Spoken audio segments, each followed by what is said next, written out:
that hurt me, and so now I want to make sure that there is at least one. And now I'm really lucky that I've grown up in a time where there are 5. There's 5 whole South Asians in this industry who are working at the, like, you know, in Hollywood at the moment. You say with great irony, 5. Yeah, yeah. I mean, you're the daughter of Pakistani Indian parents, but brought up in the UK. How important is your ethnicity to you? Does it inform everything you do? Yeah, it's very important to me. It wasn't for the longest time. That's what I'm saying. That I shunned it so heavily because I thought it was embarrassing and bad. And you know, we were so. I grew up in the 90s, which was such a racist time in England, and you know, got called a Paki every single day of my life and beaten up for my ethnicity. Literally beaten up. Like, you know, once with like tennis rackets by a bunch of white children. And so I was terrorised at school for my ethnicity, and I was one of the only South Asian girls, and I was the only South Asian girl in my primary school, and one of maybe 4 in my entire secondary school, and I went to a large secondary school. So it played a big part in my early years of my lack of identity, and now as I've grown older and I'm getting into my 30s, I've fallen in love with the culture again, and in love with the food and the music and everything, and I realised that I've really missed out on not reconnecting with my culture. But I mean, for a child to be attacked by a group of white children, boys and girls presumably, with tennis rackets, I mean, how old were you? What happened? I was 7. I think I had a tooth knocked out, and you know, I cut some grazes, but I used to get physically abused quite often at school, you know, often by girls, Caucasian women. I have nothing against Caucasian people, but I had a really rough time growing up, and I think representation is a big part of that, because I think if you can't, media is such an amazing way to familiarise people, the public, with different people, and if you don't do that, then they don't understand people. I think that sometimes incites fear, and I think children kind of felt afraid of me. They felt like they disrespected me, and they felt afraid of me because I was different. But really, I'm not different. I just have a different level of melanin.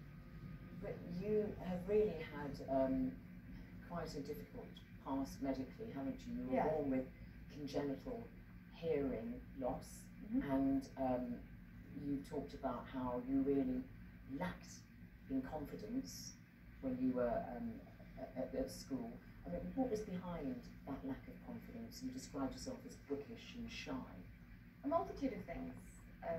The fact that I was bullied, I think, like, developed, it fed my social anxiety, which only just, it's sort of cyclical, you know, it's a catch-22 situation, and the more socially anxious you become, the more people bully you, and then it just kind of gets worse and worse and worse. But also, you know, I have Ehlers-Danlos syndrome, which is it's a kind of invisible disability, and that's something I've had my whole life. I was born with it, and that affects my body in every single way, and it means that I'm incredibly accident prone sometimes, and I bleed for longer than normal people, I bruise much more than other people, it affects all of my organs. I think is part of what affects my hearing, and so I think when you're a sick child who misses a lot of school and you lose touch with your peers, I think that's also difficult. I think generally just being deaf can create a literal feeling of a wall between you and other people, and again, this was the 90s, so it was an ableist time, much more so ableist than we are now.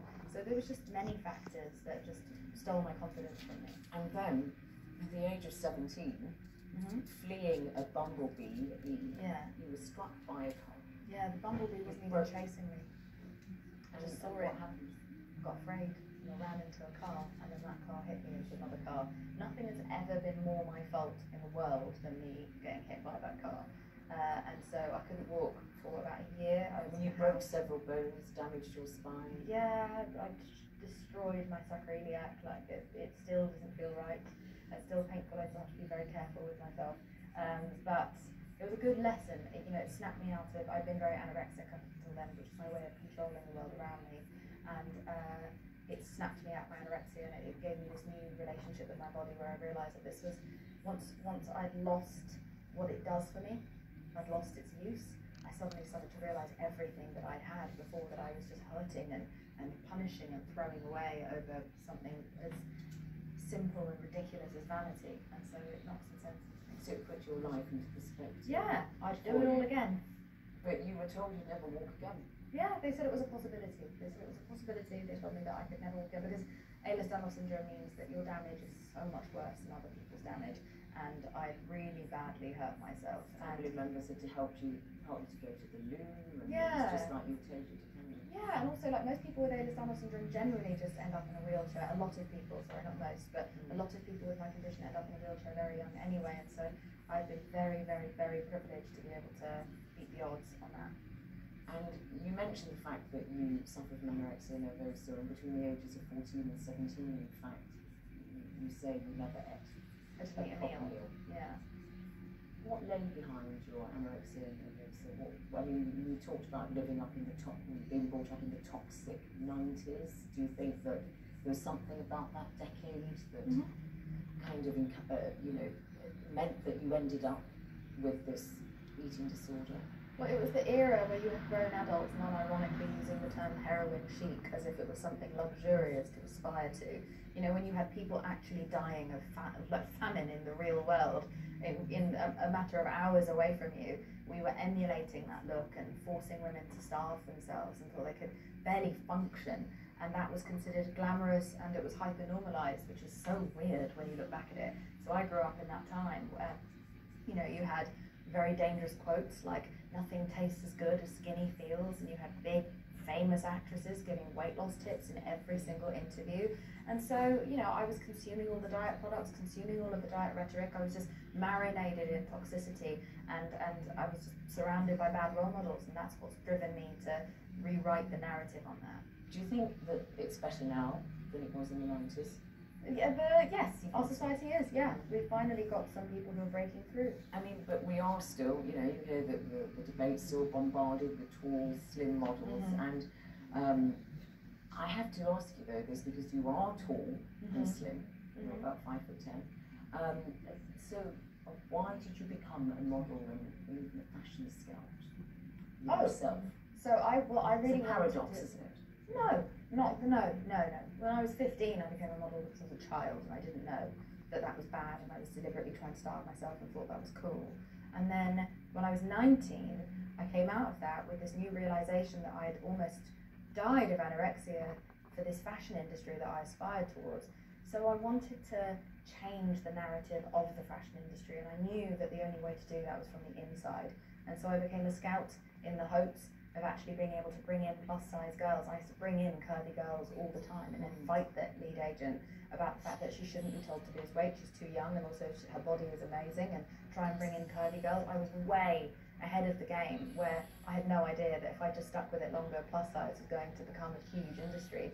But that was something I was campaigning for. Everything I've always done has been with a Trojan horse intention.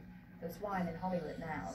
I'm here to get my work done when it comes to activism. I mean, I should say, in 2016, you had yet another health problem when you had the breast cancer scare. Yeah, but thank God that was just a scare. That was just a scare. Benign lump, yeah. Undeterred, you went off to the United States, didn't you? You thought, oh, I'll try and work in radio broadcasting there. You were asked to audition for a part as an actress, as an actor, and you'd never acted before. You got the part, the place, and here you are, acting very successfully in this very popular TV series. I mean, that was unexpected success. Very much so. I mean, the lump, I didn't come here in spite of the lump. I probably came here because of the lump. You know, I had a week to find out if the lump was cancerous, and in that week I had a word with myself about everything that probably caused that lump, all the stresses in my life, and also everything that I will do if this turns out not to be cancer. And the first thing on that list was move to California, because I've always wanted to know what that would be like. And so the lump was the fuel for me to go. I was like, right, I don't have cancer, I'm very lucky, I'm off. And I came here, and my first audition was I had 2 auditions. One was for a game show, like a magic show that was shooting in Vegas, replacing Jonathan Ross. And then the other was The Good Place with Mike Schur. And acting was the one that I had never done before, and I have had a life lived in the deep end. And so I enjoy challenging myself and just seeing how wrong this can go. And The Good Place is you act the part of an Asian woman, and you're all supposed to, you think you're in heaven, but you're all actually somewhere else, and so on. And it's incredibly popular. But you've used the fact that you are here and that you've had these health issues and so on to raise your voice as an advocate, which is why a lot of people have applauded your activism. But when it comes to talking about body image and so on, there was a Stylist magazine in August this year where you were featured on the front page smashing a set of weighing scales. And Frances Ryan, a British author of a book about the demonisation of disabled people, wrote in the Guardian, an online British newspaper, about the troubled optics of a slim woman smashing diet culture. And she said, you know, there's a catch-22 in fighting sexism, that women must largely meet the norms of conventional attractiveness before they are allowed to criticise the demand to be attractive. Fair comment, isn't it? Completely fair. I've literally been the victim of what she's talking about, because I gained lots of weight when I first joined Radio 1 back at 26 years old. I was then nationally fat shamed for about 6 months. So I started campaigning very heavily against fat phobia in the United Kingdom. I went and spoke at Parliament about it. I released a plus-size clothing line, but my activism could only go so far. I was stopped and called bitter and jealous. Essentially, I was dismissed because I was a larger woman now, so therefore my opinion didn't count as much because I was too lazy to do the work to be slim, and that's why I was sounding off about it. And so now that the same woman is slim, everyone's listening to me as if I'm saying brand new ideas that people haven't been saying for 30 years. And so I feel everyone's frustration. There's no part of me that isn't denying that I have privilege. I've literally been the person ignored because I was marginalised. And then one of the criticisms of that magazine cover was that you were featured wearing a white one-piece suit, and everybody was saying, that's not available in plus size. I mean, you open yourself up to so much criticism, don't you? That was great. It was great that happened, because it exposed the fact that the reason that I was wearing clothes that didn't go up to a size 18 is that I was wearing the sponsors of the magazine. That's how magazines are funded, especially stylists, because it's free, you don't buy it. And so they rely on money from their advertisers, so Stella McCartney, etc., all these different designers. These designers do not cater to plus sizes. The problem is that the companies that do go up to plus sizes don't have the kind of money to be able to fund a magazine like Stylist. They can't afford that level of advertising.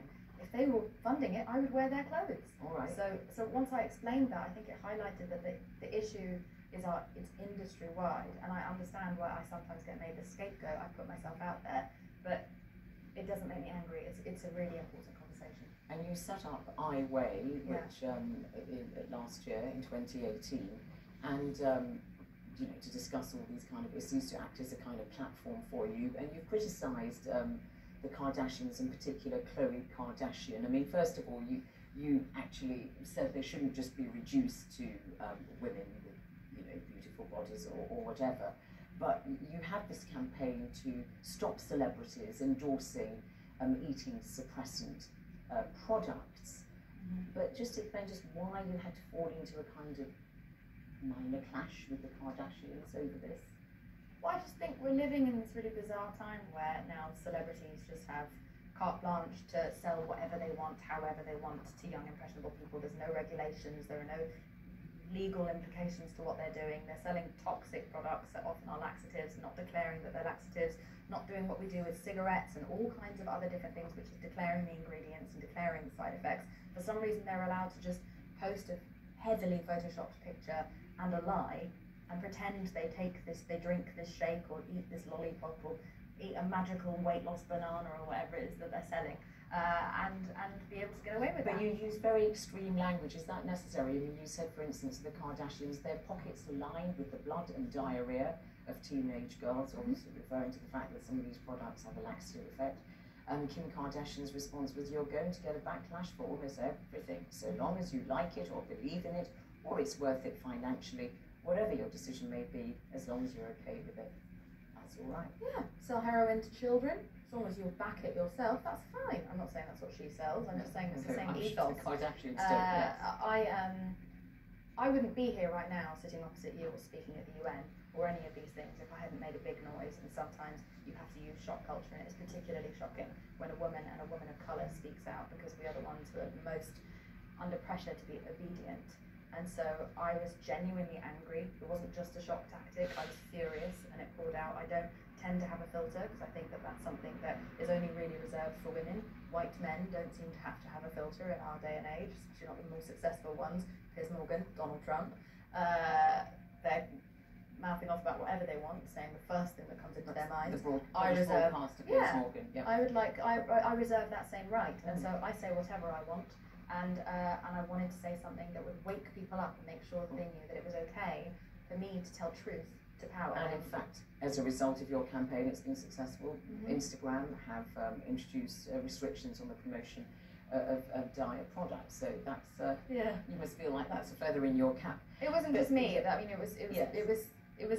I think I had a significant impact on that change, but there were also, just to be clear, experts and like charities involved. And related to this body image work and activism that you're doing, so that young girls and older women don't, fall foul of these kinds of things, you have also talked about the sexualization of women and some performers. And for instance, you have said of Beyonce that she has sexualized herself to sell her records and doing everything other than having a live smear test on stage.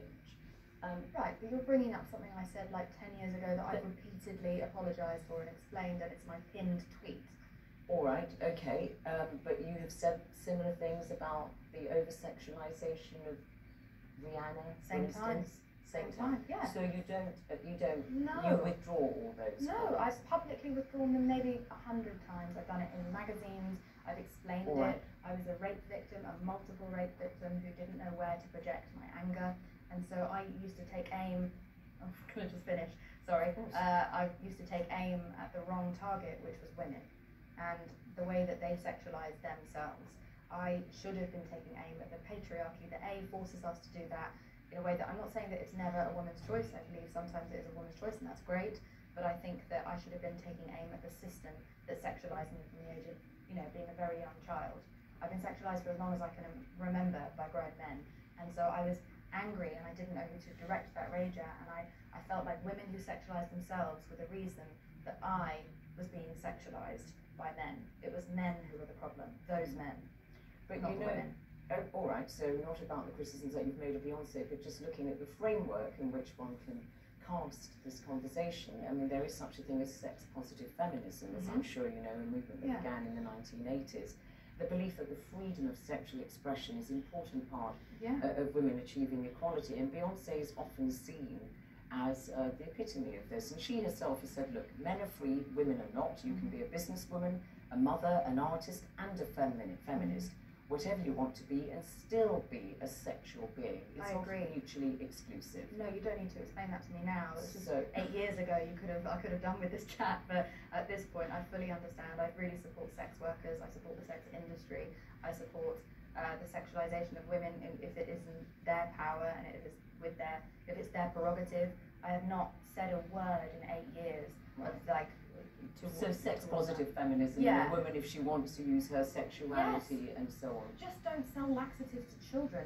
Like, that's all I care about. Just don't be a bad, dangerous, don't sell dangerous, unregulated products to children. And do not ever attribute your physique that is down to a personal chef, a personal trainer, a surgeon, a heavy use of Photoshop which you never declare, and pretend that you look like that because of some dodgy powder. Are you saying, well, I just say, talking about the personal chef, Khloe Kardashian says she does not employ a personal chef. Just putting that out there. But in terms of cosmetic surgery... She didn't say she hasn't had any surgery. All right, but cosmetic surgery, is that not the right for a woman to choose if she wants to have cosmetic surgery or not? I don't think I think I was clear in saying that don't pretend that if you have had surgery that you haven't, and actually you look as good as a magical powder. That's all. I demand transparency from celebrities. It's the very least we can do. We're role models, and we owe it to young people who look up to us to be transparent and to tell them the truth. So if you want to have your whole face redone, if you want to look like a lion or a giraffe, you want to do whatever you want, just make sure you declare it and you are honest about it, because they need to know. You have to want to keep quiet about it. No, you don't have the right. But so celebrities are different from normal, ordinary women who are not celebrities because they're role models. You're profiting off people idolising you. But I'm not finished. Sorry. Yeah, of course. So you're profiting off people who are idolising you and who aspire to look like you. But this is not an even keel that we're operating on. You have all of this privilege, you have all of this money, there are many reasons that you look the way that you do, and young people feel bad about themselves for not looking Thank you. I Right. feel like you're just about to interrupt me. No, Sorry. it's the time. It's the time. No, I understand. So That's that's my main point with everything. You've got that one. So the fact that you are a role model for so many young women was the reason why Meghan Duchess of Sussex chose you as one of her 15 female icons on the front page of Vogue, British Vogue, which she guest edited. So you must have been quite surprised by that. Read that you thought that it was a hoax. Yeah. It was ridiculous. I didn't pick up my phone the first time. I didn't know who was calling me. And then you've gone on from that because you've described the Sussexes as very kind, smart, funny people. And of course, there has been some criticism in the press about Meghan Duchess of Sussex. And you said this of her in a tweet in August: "Dear England and English press, just say you hate her because she is black and the Duke for marrying a black woman and be done with it."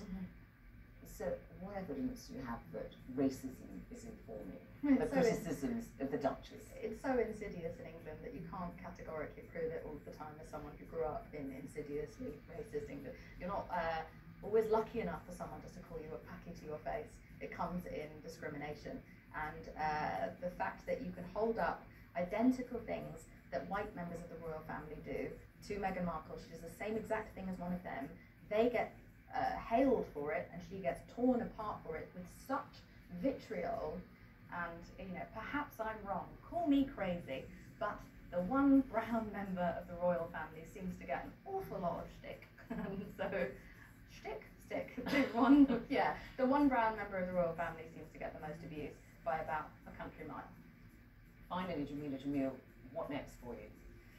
Well, I'm launching my way into a full activism platform for young, marginalised activists who don't have my privilege and my platform, and I'm finding a way to give them a voice and give them access to the people who can actually change the world and bring to life their vision. And so it's going to be content, and it's going to be podcasts and books, and just a safe space for young people on the internet. Jameela Jamil, thank you very much indeed for coming on HARDtalk. No worries.